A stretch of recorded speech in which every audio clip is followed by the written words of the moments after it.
go to Google Chrome or any web browser, type Adobe Creative Cloud download,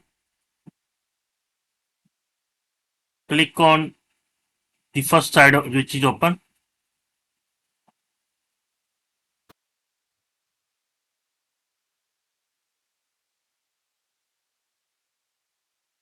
Download Creative Cloud. Click here. Download started. After download has been completed, open the place where download has been completed. Right click on the setup. Run as administrator. Do you want to allow this app to make changes to your device? Click yes.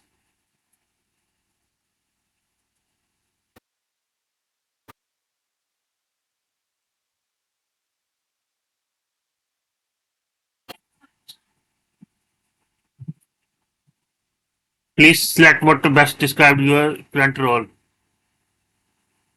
from the list. Now our Creative Cloud has been installed. Now you have to choose the software which you want. We want to install Adobe Illustrator. Click on apps. Find Adobe Illustrator. Now you have to buy the plan. Then you will use this software for lifetime. Activate. Thank you guys.